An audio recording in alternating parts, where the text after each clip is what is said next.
Vamos conversar sobre uma das partes mais importantes relativas à questão de prevenção em saúde bucal.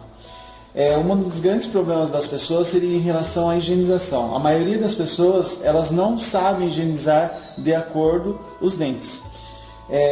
A maioria das pessoas possui o problema de gengiva. Esse problema de gengiva, quando afeta só a gengiva, é chamado de gengivite. Quando você tem as observações clínicas que a gente tem no dia a dia, o que a gente observa é que praticamente 95% ou 90% das pessoas possuem algum tipo de gengivite. Essa gengivite, ela pode estar pegando várias partes da boca. Só que assim, o que acontece? As pessoas às vezes não percebem essa gengivite. O que vem a ser a gengivite? A gengivite nada mais é do que uma inflamação da gengiva, onde ela fica avermelhada, ela aumenta de volume, fica edemaciada, tem uma alteração do contorno. Aquele contorno que seria um contorno bonito, regular, visualmente falando, ela deixa de existir. Ele acaba sendo um contorno irregular, com aspecto mais feio do ponto de vista estético. Quando você tem uma gengiva saudável, você tem uma gengiva de coloração rósea, clara, ela obedece, portanto, o contorno dos dentes, e por trás dessa gengiva saudável, o que a gente acaba tendo? A gente acaba tendo uma ausência de placa bacteriana e principalmente tártaro. Então, o que acontece? Por baixo dessa gengiva, que nós chamamos de gengiva marginal, e essa gengiva ela tem uma profundidade em torno mais ou menos de 1,5 mm a 3 mm em condições de normalidade, embaixo dela nós temos uma higiene bem realizada, uma higienização bem feita. Portanto, a ausência de sujeira que vai fazer com que essa gengiva inflame. Então, a partir do momento que você tem a presença de resíduos, e esses resíduos inicialmente seria a presença da placa bacteriana ou biofilme, ele começa a irritar a gengiva, seria um mecanismo de defesa, onde a gengiva ela inflama, aumenta o aporte sanguíneo, e num toque, seja do fio dental, seja de escovação ou algum outro trauma, acaba rompendo esses vasos e causa o sangramento, ou seja, seria uma hemorragia localizada. Então a maioria das pessoas, elas acham que elas deixam de usar o fio dental porque elas acham que o fio dental está machucando, mas na verdade o que está acontecendo? Na higienização você acaba rompendo esses vasos e promovendo o sangramento. E as pessoas muitas vezes elas deixam de higienizar ou com a escova ou com fio dental justamente porque elas acham que estão machucando, mas na verdade essa agressão do problema periodontal é que está fazendo com que essa gengiva fique alterada. Então, qual que é a ideia? Na presença da placa bacteriana, você consegue uma higienização somente com fio dental e escovação, remover a placa bacteriana ou biofilme. Por quê? Porque é uma pastinha e essa pastinha ela é amolecida e ela sai, desde que seja feita de maneira correta. A partir do momento que essa placa bacteriana ela fica por algum tempo, essa placa ela acaba calcificando, formando tártaro. Ocorre a calcificação dessa placa bacteriana ou biofilme, forma, portanto, o tártaro. E esse tártaro ele não sai somente com a escovação ou com o uso do fio dental. Aí há necessidade do uso de recursos mecânicos, como a raspagem com instrumentos manuais no dentista, ou a utilização de um dispositivo, de um aparelho chamado ultrassom, que vai fazer a vibração em cima desses tártaros, fazendo com que haja um descolamento dos mesmos. E associado a isso, depois, a necessidade de um complemento, que seria a curetagem dessas regiões e também o alisamento e aplanamento radicular, para poder devolver à superfície, a lisura dessa superfície da raiz. Bom, a gengiva ela está inflamada. Fez essa raspagem, ela vai voltar à condição de normalidade se a pessoa fizer a higienização de acordo. Portanto, ela vai desinchar, vai voltar ao contorno e a partir do momento que esse tratamento ele não é feito e o problema persiste, ele evolui para um problema chamado periodontite. A diferença entre a periodontite e a gengivite é que na periodontite começa a ter perda óssea. A periodontite ela pode ser simples, onde a perda óssea é horizontal, e pode ser uma periodontite complexa, onde você já tem uma perda óssea vertical, ou seja, um agravamento do problema. Portanto, na periodontite simples, mais uma vez, fica indicado a intervenção precoce por parte do profissional. Tem que ser feita uma limpeza, só que não pode ser uma limpeza simples, tem que ser feita uma raspagem que a gente chama normalmente de profunda. Normalmente é um tratamento que é feito com anestesia e é um tratamento relativamente comum do consultório. A partir do momento que esse tratamento, portanto, ele não é feito, ele vai evoluir. E com essa evolução, ocorre um agravamento dessa perda óssea. Essa perda óssea ela é irreversível, apesar de algumas técnicas sofisticadas de hoje para reposição óssea, apesar de serem caras, né, o prognóstico não é muito bom nessa reparação tecidual óssea. O que vai acontecendo com esses dentes que acabam tendo essa perda óssea? Eles vão ficando com mobilidade. E vai havendo uma sobrecarga sobre esses dentes, fazendo com que cada vez mais essa mobilidade ela aumente, fazendo com que tenha a possibilidade, inclusive, da perda do dente. O que nós precisamos? Um controle periódico no dentista. Então, as visitas periódicas no dentista, elas devem ser em torno de 6 meses, quando você está sob controle. Então, a necessidade de alguns recursos do dia a dia, que seriam alguns recursos básicos. Fio dental. O ideal do fio dental é que o fio dental tenha um comprimento mínimo de 30 a 40 centímetros. E o importante no uso do fio dental seria enrolar de forma adequada, de forma com que ele fique bem seguro mesmo, tá? E poder trabalhar com uma distância em torno mais ou menos de 1 centímetro, 1,5 centímetros. A maioria das pessoas utilizam o fio dental de maneira incorreta. A maioria das pessoas fazem esse movimento, ou seja, elas só colocam e tiram. Nessa de colocar e tirar, ela leva fatalmente o resíduo que está nessa porção que nós chamamos de ponto de contato para a gengiva. Tá? Então, o ideal mesmo do uso do fio dental seria abraçar os dentes. Tá? Então, você vai entrar com o fio dental até um limite onde sinta uma sensibilidade na gengiva e vai friccionar em forma de U ou C. Você vai estar friccionando um pouco mais forte e puxando sentido contrário à gengiva, ou seja, para fora. Entrou do outro lado, limpou a outra lateral. Tá? Então, esse seria o procedimento correto do uso do fio dental. Também tem a fita dental, que faria o mesmo efeito. Eu, particularmente, não me adaptei à fita dental, então eu uso o fio dental. E também tem o fio dental extra fino. A ideia do fio dental seria estar usando numa sequência lógica, ou seja, sempre iniciar de uma determinada região e seguir uma sequência. Por exemplo, a minha dificuldade é lá no fundo, então começa pelo fundo e vem. Sempre uma sequência. Nada de usar o fio dental aqui, depois vem para cá, depois vai para lá. Nada de fazer assim, porque fatalmente alguma região vai ficar sem ser feita a higiene de forma correta. Então, essa questão do fio dental. Com relação à higiene, nós temos a indicação da escova, dependendo do tamanho de boca e a idade. Então, o que nós temos aqui?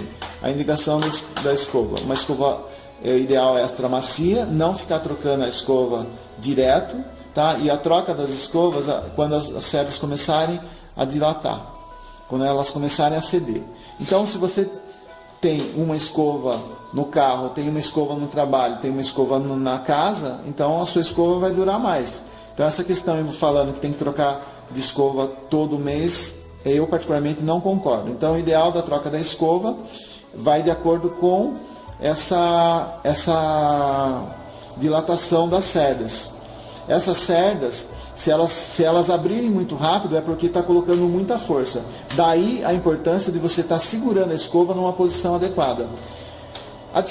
A maior dificuldade das pessoas está nessa região, que é a região por dentro e por trás, principalmente embaixo, por causa da presença da língua.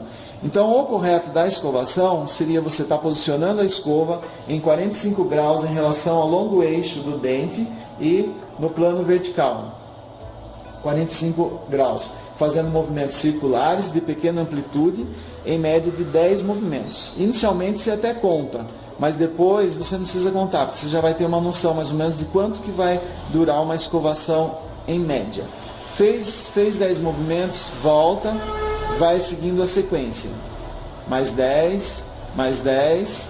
Se tiver sangrando, é por causa da gengivite. Então não deixa de higienizar, só que vai ter que comunicar o dentista. Bom, vai fazendo essa higienização. Algumas pessoas, por causa da questão de inclinação dos dentes ou por causa de dentes tortos, fica mais difícil a higienização nessa região. Então, procura dar uma boa inclinada e dar prioridade, porque a região que mais acumula placa bacteriana e tártaro é essa região de baixo na frente. Bom, fez a higienização adequada, você pode complementar com essa higiene da gengiva para o dente, nunca ao contrário, nunca do dente para a gengiva, porque isso pode gerar o problema de desgaste das raízes e agravar a questão da retração gengival. Esse movimento de vai e vem na superfície mastigatória pode ser feito, não tem nenhum inconveniente. Essa é uma escova bitufo. Você tem aqui uma escova com inclinações diferentes, justamente para poder limpar alguns dentes de difícil higienização, tá? Como principalmente o dente do siso, o terceiro molar superior e o terceiro molar inferior. Na verdade, assim, quando você acaba tendo muito problema em relação a siso, o ideal seria estar extraindo o siso justamente para facilitar a higienização do penúltimo dente, que é o segundo molar, porque muitas vezes você acaba tendo problema periodontal nessa região e inclusive cárie nessa região devido à presença do siso que está atrapalhando. Outra escova que tem indicação específica é essa escova, que é a escova interdental. A escova interdental normalmente é usada para pacientes portadores de aparelho fixo, só que nos casos de pacientes que possuem perda óssea e que forma esse triângulo entre os dentes, principalmente nos dentes do fundo, você acaba tendo a possibilidade de higienização com ela. Movimento de dentro para fora e de dentro para fora nas duas posições, por dentro e por fora. Tá? E nos dentes inferiores também é muito comum as pessoas que têm perda óssea poderem usar isso aí. Ou seja, essa escova ela é utilizada nos espaços maiores, aqueles espaços onde entra carne e fica retido e fica inflamando a gengiva, principalmente com carne. É o uso de uma gaze seca.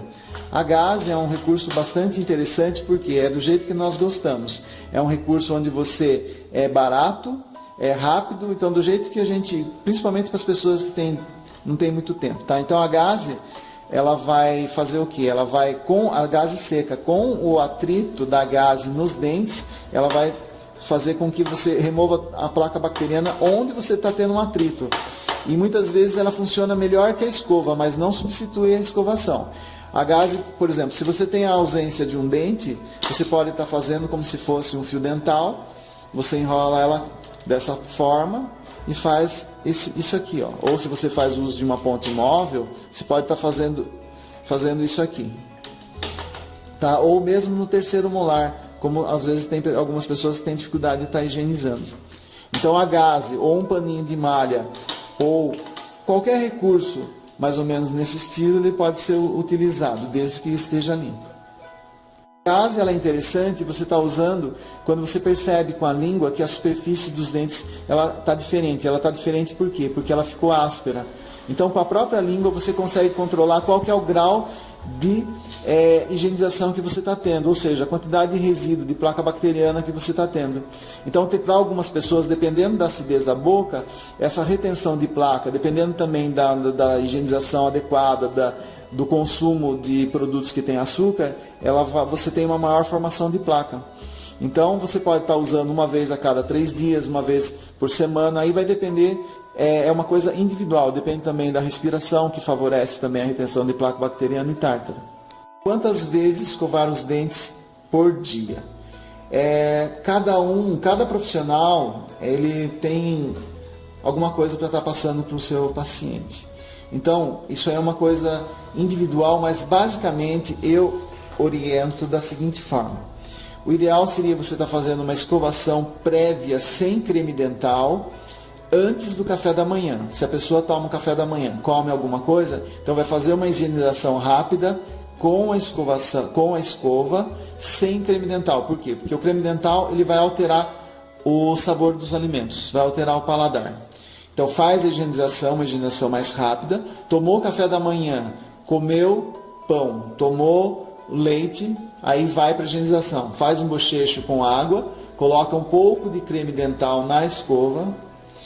E aí quanto de creme dental colocar? É uma porção bem pequenininha, é a largura transversal da escova, tá? Não colocar muito creme dental, por quê? Porque acaba atrapalhando. Ah, mas que creme dental usar? A maioria dos cremes dentais, eles possuem a mesma composição, ou seja, isso é uma coisa que não vai variar muito, tá? E aí vai começar a escovação, e a escovação você vai escovar a boca toda, vai escovar de modo geral, em cima e embaixo, vai cuspir, vai escovar de novo, vai cuspir. E aí, a hora que você sentir que está higienizado, e aí você vai pegar, vai escovar, você vai cuspir, vai enxaguar, e aí, só que depois da última escovação, você não vai enxaguar a boca com água. Por quê? Porque a gente precisa manter o flúor do creme dental, manter na boca. Se você faz o bochecho, você joga fora o flúor. Tá? E tem a questão também do antisséptico. O antisséptico, você vai estar usando o antisséptico, um pouquinho de antisséptico, você vai estar utilizando como bochecho por mais ou menos 1 minuto de bochecho. São a escovação, então. Você tem antes do café da manhã, depois do café da manhã, depois do almoço, fio dental e escovação. E se pode usar a gaze. No café, depois do café da tarde, se tiver um intervalo muito grande em relação ao café da tarde e ao jantar, você vai fazer a escovação depois do café da tarde, somente escovação. Aí, depois do jantar, fio dental, escovação e principalmente antes de dormir. Por exemplo, se a pessoa come e dá um intervalo pelo menos maior que 1 hora até deitar, então principalmente antes de dormir. A principal higienização é antes de dormir, tá? Então, com a gaze, essa seria a principal higienização, tá? Com o bochecho e procura. Por quê? Porque quando você dorme, você fica digamos que se você dorme em média 7 horas, 8 horas por dia, o que acontece? Diminui o fluxo salivar, consequentemente aumenta a acidez na boca, e você tem um período onde as bactérias elas se aproveitam com essa diminuição do fluxo salivar e elas produzem o ácido, e esse ácido esse ácido vai agir sobre a superfície do dente e vai agir também sobre a gengiva, irritando a gengiva, inflamando a gengiva e promovendo também a cárie e o problema periodontal. É muito comum as pessoas acordarem de manhã e perceberem um gosto ruim na boca e principalmente um cheiro mais forte. Esse cheiro ele é proveniente da decomposição dos resíduos e restos alimentares, resíduos celulares também, que entram em decomposição e acaba formando um gás chamado cadaverina, que é considerado o pior cheiro da face da terra. Associado a isso também, você tem um gosto mais forte na boca, que é também produto dessa decomposição.